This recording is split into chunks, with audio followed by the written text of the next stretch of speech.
Anda kembali di Apa Kabar Indonesia Malam, pemirsa. Kali ini bersama dengan saya Celia Alexandra dan masih membahas mengenai kebijakan dari Menkyu Purbaya Yudi Sadewa untuk memberantas impor ilegal. Saya langsung di Pasar Santa saat ini untuk mendengar bagaimana kemudian respon dari pedagang thrifting terkait dengan pembasmian ataupun penertiban impor ilegal tersebut. Saya bersama dengan Mas siapa namanya? Fendi. Oke, Mas Fendi, ini sudah buka toko thrifting ini sejak kapan? 2016. 2016. Ini ada kebijakan dari Menteri Keuangan untuk menertibkan impor ilegal. Respon Anda seperti apa? Ya sebenarnya sih belum begitu detail ya, maksudnya dalam artian Bapres itu kan ada yang barang-barang brand KW, ada yang benar-benar emang ya thrifting gitu. Nah itu kan belum tahu nih salah satunya atau dua-duanya gitu. Tapi selama ini ngambilnya tuh gimana? Apakah memang impor langsung, tangan pertama atau bagaimana? Oh selama ini sih paling lebih hunting ke pasar-pasar aja gitu, di Jakarta, di Bekasi, di Bogor gitu. Lebih ke hunting ke pasar-pasar sih. Tapi kalau misalnya penertiban akan dilakukan nih, misalnya kita katakan keduanya, dari impor yang pertama, tangan pertama dan juga Anda mungkin kena. Responnya gimana? Apakah ini bisa dinilai adil dan sebagainya? Ya mungkin buat toko-toko yang beli dari pasar langsung ya mungkin bakal berdampak karena nanti bakal susah untuk jual barangnya, kita nggak bisa refresh lagi untuk jual selanjutnya gitu kan. Jadi pasti agak ada hambatan lah pasti itu. Termasuk juga jika nanti ditertibkan itu nanti akan diarahkan ataupun dialihkan untuk menjual barang-barang lokal. Responnya setuju nggak kalau nanti menjual barang lokal? Keberatan tidak? Ya kalau thrifting itu kan emang harganya ya bisa dibilang ya agak lumayan murah. Mungkin nanti kalau misalkan nanti diganti brand lokal, itu pasti nanti harganya bakal beda. Nah, kita tinggal lihat aja nanti gimananya gitu kan. Karena dari harga juga udah pasti bakal beda gitu. Nggak mungkin sama dengan ini yang saat ini gitu. Oke, ini kan Menteri ingin membasmi impor ilegal. Menurut Anda nih sebagai penjual thrifting yang udah tangan keberapa, kesekian begitu. Menurut Anda harusnya pemerintah seperti apa sih? Ada saran nggak? Ya mungkin ya apa ya? Bisa dibilang mungkin harusnya dibeda-bedain aja sih. Soalnya kan emang posisinya kan ya buat orang jual lagi gitu kan, ini udah tangan keberapa, jadi bukan importir langsung, jadi harusnya dibedain sih gitu. Oke, baik. Terima kasih Mas Teguh Effendi. Oke, tadi seperti yang kita udah dengarin ya, bahwa memang masih belum pasti juga dan masih belum tahu juga sebenarnya pedagang yang ada di Pasar Santa ini, pedagang thrifting, apakah memang yang dikenakan langsung untuk pembasmian ataupun penertiban itu di impor tangan pertama, ataukah seluruh toko itu akan dikenakan? Dan bagaimana kemudian penertiban yang akan dilakukan nantinya? Demikian saya kembalikan ke studio, ada rekan saya, Kenana. Baik, terima kasih Celia Alexandra mengabarkan dari Pasar Santa di Jakarta Selatan. Pak Ian, tadi mungkin juga ikut mendengar ya bagaimana respon para penjual atau yang memperdagangkan barang-barang thrifting nih, barang-barang pakaian bekas. Kalau coba kita membaca Pak Ian, bila kebijakan dari Menkyu Purbaya ini dilaksanakan, dampaknya di industri dalam negeri ini akan seperti apa? Karena Menkyu Purbaya juga concern UMKM ini tetap akan hidup, tapi nanti yang dimasukkan produk-produk lokal. Tapi ada kekhawatiran tadi soal pricing strateginya, bagaimana kualitasnya? Menurut saya ada dua hal Mbak Ken. Pertama, Permendagnya sendiri melarang importasi dari pakaian bekas, tapi nggak melarang menjual. Dan mungkin ini yang menjadi hal yang abu-abu yang dimana Pak Purbaya tadi bilang bahwa nanti harus ada denda untuk membantu pemusnahannya ya. Dan kedua adalah untuk masalah apakah barang lokal ini bisa bersaing. Saya rasa barang lokal itu bisa bersaing karena kita mesti diingat jumlah loss dari barang thrifting itu 50%, artinya yang diimpor hanya 50% terjual dan 50% lagi tidak terjual. Nah itu juga harus dimasukkan ke cost, bukan hanya pikirkan bagaimana cara menjual barang karena ini barang second hand murah. Dan lalu yang ketiga yang kita harus pikirkan adalah thrifting dalam negeri. Nah kan kita nggak melarang nih untuk merek-merek internasional yang sudah berjualan di mall-mall, mereka juga harus punya planning circularity dan sustainability di mana mereka wajib mengkoleksi pakaian-pakaian bekas. Ya saya yakin kaum wanita yang senang shopping, bahkan istri saya sendiri bajunya tuh selemari, nah itu pun jadi sumber pengganti untuk thrifting yang sebenarnya itu harus kita jual dulu, barang thrifting dari hasil penjualan produk yang memang sudah diimportasi secara legal dan memang betul-betul made in Indonesia. Lalu nanti produk UKM itu akan terisi dengan sendirinya, dengan adanya pasar, saya yakin produksi akan meningkat dan teman-teman di UKM itu produksi baju udah sangat murah. Kita ambil contoh, waktu pas saat partai itu baju partai dijual dengan harga 11 sampai 15 ribu per piece. Saya rasa baju thrifting nggak ada yang lebih murah dari baju partai. Jadi apakah kita mampu? Iya kita mampu, tinggal marketnya saja disediakan.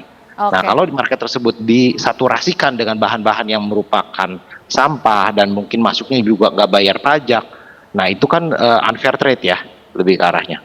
Oke, baik Bang Nando. Jadi sehingga industrinya mau nggak mau harus gulung tikar. Terima kasih. Oke, baik Bang Nando, itu proyeksi atau gambaran dari Pak Ian juga ya sebagai pelaku usaha juga. Jadi skemanya sebetulnya sudah bisa ada gambaran ketika kebijakan ini dilaksanakan. Tapi kembali lagi tadi soal masih ada challenge ternyata. Ada kecurigaan apa dari DPR yang melihat bahwa ini kok sepertinya jadi PR lama yang belum tuntas juga gitu Bang Nando? Ya.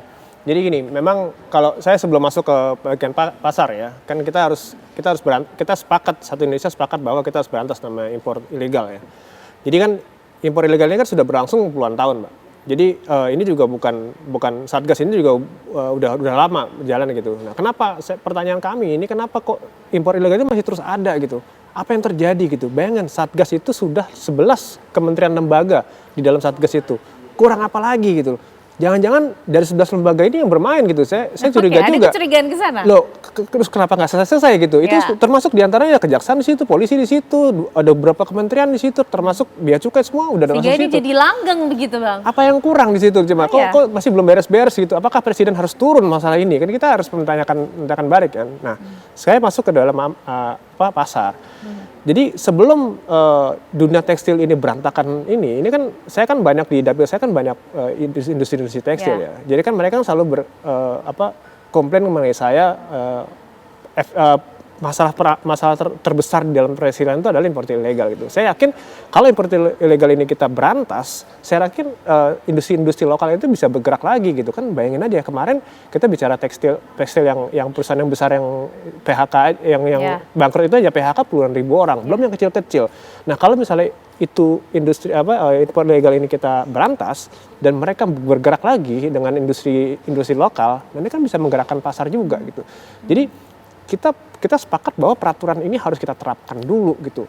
Jangan kita ngomongin pasar, kita terapkan harus kita bereskan dulu gitu. Karena ini kan udah jelas peraturan tadi saya udah bacakan jelas gitu. Ini harus kita berantas dulu gitu supaya industri lokal ini bisa berjalan gitu. Jangan sampai industrinya mati gara-gara impor ilegal yang notabene adalah ilegal gitu. Jadi baik. Pak Ian, itu indikasi dari DPR yang coba untuk mengurai apa yang sebetulnya terjadi ya dalam kejahatan ini begitu. Tapi Pak Ian mungkin juga bisa memberikan gambaran sebetulnya keuntungan dari kemudian memperjualbelikan barang atau pakaian bekas ini sampai sebesar apa sih Pak? Kok kemudian jadi suatu industri yang sepertinya susah sekali untuk diberantas?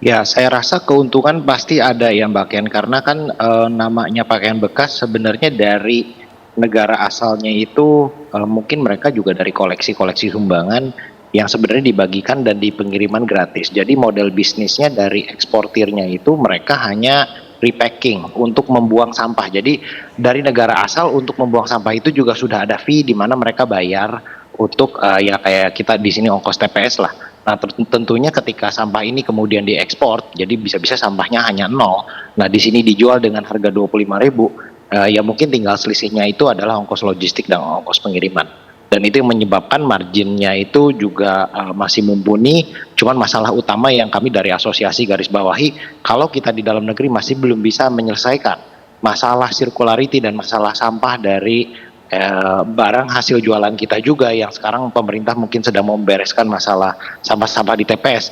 Janganlah kita menambah PR baru dengan sampah tekstil, karena jujur sampah tekstil itu kategorinya sedikit lebih tinggi daripada sampah plastik ya untuk mengurainya. Jadi ini hal yang sangat perlu diperhatikan. Kita mesti buat roadmap yang jelas agar bukan hanya barang hasil produksi dan juga barang hasil penjualan legal yang kita bisa ini baru kita bahas apakah sebenarnya barang ilegal ini boleh apa enggak, karena kalau namanya ilegal sudah pasti merugikan apalagi dari sisi pendapatan negara, dan di mana kami industri-industri dalam negeri tentu sangat setia mengawal negara ini dengan membayar pajak dengan patuh. Seluruh pembelian kami sudah berasal dari perusahaan PKP yang resmi, jadi ketika kami tiba-tiba menjual barang di pasar, dari sana saja sebelum apa-apa selisihnya udah 11%. Nah 11% ini tentunya margin rata-rata sekarang di tekstil itu 3-4%. Nah jadi hanya dari selisih pajak saja sudah sangat besar perbedaannya, apalagi kalau dilihat itu barangnya sebenarnya barang sisa yang gratis. Tentunya banyak industri yang gulung tikar. Minimum saya harap dengan dipulihkannya kembali regulasi ini, saya berharap dari pabrik-pabrik yang sudah ter-PHK dan tutup di 2-3 tahun terakhir, minimum setengahnya bisa kembali bergerak, dan itu sudah alhamdulillah banget kita bisa mempekerjakan rakyat yang begitu banyak sedang membutuhkan lapangan pekerjaan. Ya, Bang Nando gimana nih merespon atau menindaklanjuti soal ini? DPR juga pasti menjadi satu lembaga yang harus serius mengawal mengenai ini, Bang. Jangan lagi tahun-tahunnya ditambah dengan adanya hal-hal seperti ini. Gimana, Bang? Roadmap-nya nanti juga sudah di-challenge akan seperti apa sehingga hasilnya tidak sama seperti yang kemarin-kemarin, menghidupkan kembali regulasinya sehingga industrinya paling tidak tadi setengahnya bisa kembali bekerja begitu. Ya, nanti kan saat ini kami lagi reses ya Mbak Ken ya. Jadi nanti begitu kita masuk sidang, tentu saya akan merekomendasikan untuk, kita kan intens dengan Kementerian Perdagangan ya, dengan Menteri Perdagangan Pak Budi itu. Jadi ntar kita akan panggil, kita akan bicarakan mengenai ini, karena kan statement dari Pak Purbaya ini kan merupakan angin segar ya.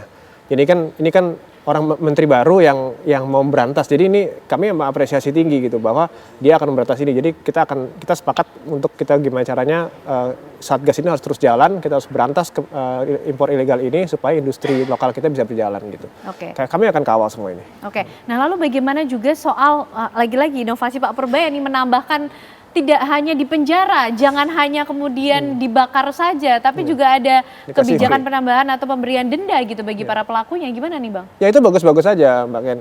Denda itu kan bagus-bagus saja. Yang penting kita harus berantas, bukan hanya denda aja, kita harus berantas gitu. Dan saya berharapnya Pak Menteri Keuangan ini bukan hanya omong-omong aja gitu. Kita mesti lihat gini, Menteri baru ini kan biasa ya, dia kan mau perform. Dia pengen ini, pengen itu. Kita pengen lihat gebrakan ini, apakah ini cuma omong-omong aja, apa benar-benar emang dia akan lakukan ini. Kami tunggu.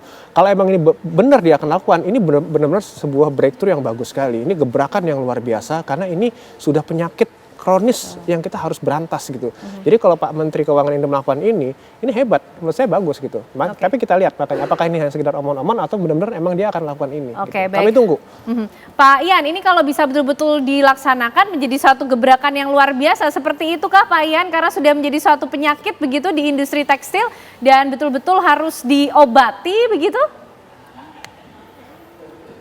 Iya Bu, karena untuk volumenya sendiri kalau dari data yang kami ada itu cukup intens ya. Jadi kami harapkan ini bisa benar-benar menjadi solusi di tengah penerimaan negara yang sangat diperlukan juga oleh negara, dan kami pun berharap industri tekstil di sini bisa bantu membangun negara dengan mempersiapkan lapangan kerja dan juga menambahkan kontribusi dari perpajakan untuk menopang kegiatan negara ini Bu.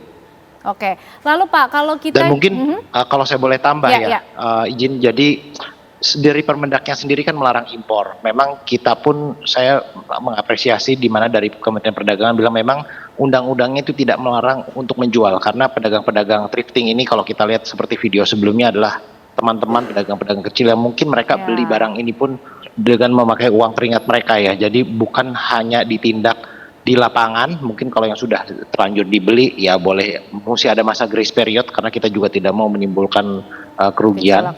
Tapi pada saat yang bersamaan kita juga mesti bikin solusi yang baik dan bisa diterima oleh semua pihak sih.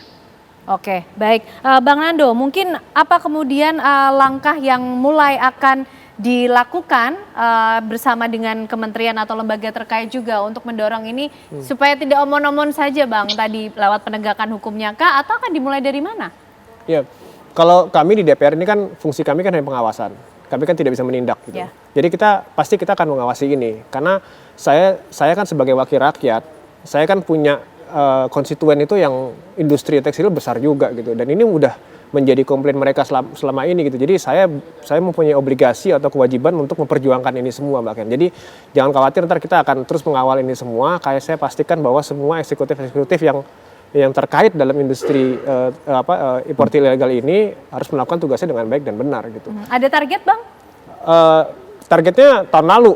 Jadi bukan tadi selalu ada target berarti sebetulnya. Targetnya udah dari kemarin-kemarin, bukan target besok. Ini udah melewati batas ini. Kita harus segera selesaikan gitu. Jadi target kita udah tahun lalu, udah bukan besok lagi, tapi kemarin targetnya. Jadi ini harus cepat selesai gitu. Harus cepat selesai. Itu yang kita nantikan bersama untuk bangkitnya kembali industri dalam negeri. Terima kasih Bang Nando, terima kasih Pak Ian malam hari ini untuk waktunya sudah bergabung bersama kami semuanya di Apa Kabar Indonesia Malam. Sehat selalu semuanya.